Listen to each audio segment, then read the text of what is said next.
This is a kitten. Its name is Steve. Maybe. It wants you to subscribe to my vlog. It's very hungry. You know what it feeds on? Subscriptions. Subscribe to my vlog. Please, please subscribe. Keep it happy. Hello and welcome. It is Wednesday morning. It's about 8 o'clock in the morning. It's the 24th day of August 2022. It is 64 degrees and cloudy. Hazy shades of winter rolling in. And it's time to take a look at all the RPG print product that might be on the shelves at your friendly local game store, and what ones I think are worth your time and what ones aren't, with my usual snarky attitude, which hasn't got me in trouble yet, but I assume will someday. Anyways, okay, so Spelljammer's out. We already have the limited edition and regular edition out.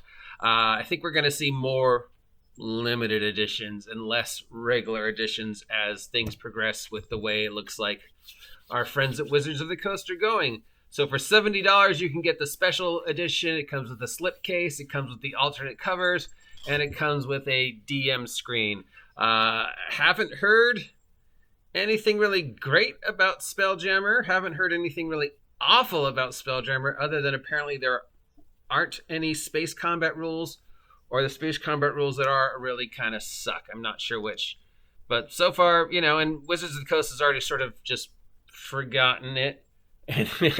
Much the same way they forgot Radiant Citadel and are focusing all their attention on getting us excited about OneDnD, which, I've talked about a lot already this week, and I'm going to keep talking about until, we move on to the next thing. From a company called FLGS Games, our buddies, we have Mithril Rattlesnake and a Cask of Dwarven Whiskey for 5e and the OSR. This is a $25 adventure for level characters 5 through 7, involving going to a wizard's castle and doing stuff and adventuring. FLGS Games stuff is usually pretty good. The $25 for a module is a little pricey. From Privateer Press, we have some new stuff for the 5th edition version of Iron Kingdoms. I haven't seen 5th edition Iron Kingdoms yet. The original Iron Kingdoms role-playing game I played twice. It was a weird system. I like the world of Iron Kingdoms. I think it does the idea of, arcane punk really, really well. The art is cool. The figures were cool. Playing the game was pretty simple. I even understood the miniature version of the game. I had a Hordes army and I forget what the other one was, army, both of which I sold, neither of which I painted very good, but yeah. So we've got Borderlands and Beyond, Borderlands Survival Guide, Shadow of the Seeker, and Borderlands GM Screen. These are all hardcover supplements running around $30 for the Iron Kingdom 5e. Progressing and further exploring the world of Iron Kingdoms. Yes, there's a kitten.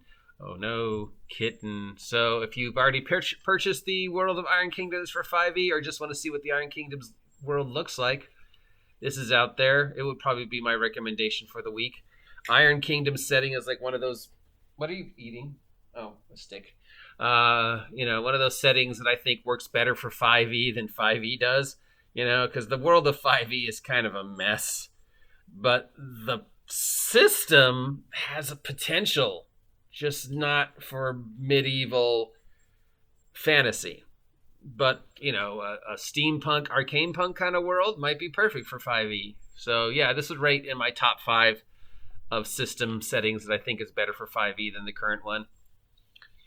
From Midnight Tower, we have an Unexpected Wedding Invitation for D&D 5th edition. This is a $30 hardcover supplement about romantic mystery adventures in 5e.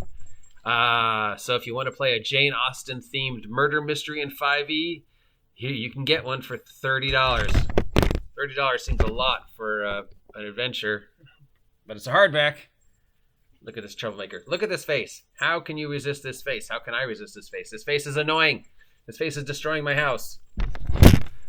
Look at this. This is what I live with now. Kittens. Yeah, they're so cute until they start moving. Well, it's still the best birthday present I got. Man, I love the little guy, even if he is a disaster. Anyway, so yeah, Jane Austen themed murder mystery for D&D for $30. Yeah, I'm just going to say no on that one, guys. Sorry.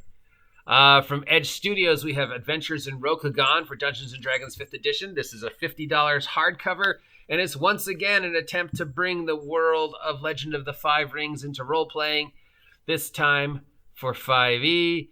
Legend of the Five Rings, both the card game and the role-playing setting works fine on its own. Every time they've tried to convert it to D&D, it just hasn't worked, and it's just led to the more of the, D&D is racist thing. So I appreciate Edge Studios trying to bring it back, because it's such a great setting. I met the creator once. I don't know if I've told you guys. I met the creator of Legends of the Five Rings years ago before I moved here. So we're talking late 90s, and actually played Legends of the Five Ring card game with him and actually beat him once.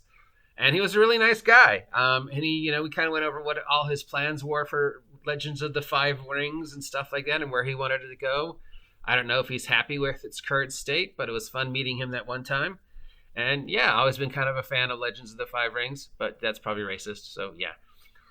From Frog God Games, we have Bunnies and Burrows for $45. I was wondering if anybody was ever going to bring back Bunnies and Burrows and who had the rights to it. So if you're not familiar with a little book called Watership Down, Bunnies and Burrows is definitely much Watership Down / Secret of Nim. It's rabbits and things doing adventures. A role-playing game about rabbits would seem at first to be, dumb now. But back then, you got to remember that we're talking the late 70s. Watership Down was almost as big as Lord of the Rings with a lot of us fantasy types. So the idea of a Watership Down-based role-playing game back then was really cool. Now I'm not sure. It would probably just, say, stupid, just cause more nonsense than necessary. But yeah, if you have never read Watership Down or Book of the Dun Cow or some of the other things that came out, around the Lord of the Rings times in the 70s, Watership Down is a really fun book. Moving on, from Prices Intermedia, we have Planets of Peril. This is a soft cover rule book for $25. And it's about, it's sort of a John Carter on Mars type of thing. You play humans who are sent to an alien planet, and you are forced to do things like fight in slave pits and stuff like that. So if you're looking to play sort of a pulp action John Carter Warlord of Mars style game for $25, here we go. From Longtail Games, we have Teeny Tomb for $20. This is a book of 50 single-page RPGs from dozens of different creators, collected from submissions dating all the way back in December 2021. I think I remember talking about this before. So for $20 for 50 one-page, front and back, I guess, one-shot RPGs, I don't know. Could be good, could be bad. Always interesting thing to follow. And that's about it. So yeah, Spelljammer's out. The super special edition of Spelljammer's out. I think based upon the direction that Wizards of the Coast is going, we're going to see more and more super special editions and less of just the actual normal books, because they want to focus on getting your money for the digital and getting you the digital. And if you do want to buy the physical book, then obviously they want you to buy the more expensive book, because cost of production of physical books is more expensive now. So if they can produce the exact same quality of book with just a different cover and slightly better artwork, and charge you double, yeah, of course they're going to do that. And it's more cost effective for them to do it that way than it is for them to just print 100 copies of the Dragonlance book and hope they sell, when they could make the same amount of money online for the Dragonlance book and then have the super special book come out that costs more, even though it's going to cost them about the same to print it. But considering the availability of the product right now, yeah, I think we're going to see a direction more and more of more digital onboarding. And if you want the print product, it's going to be these super special things that are going to cost you more money in order for Hasbro or any game company to break even.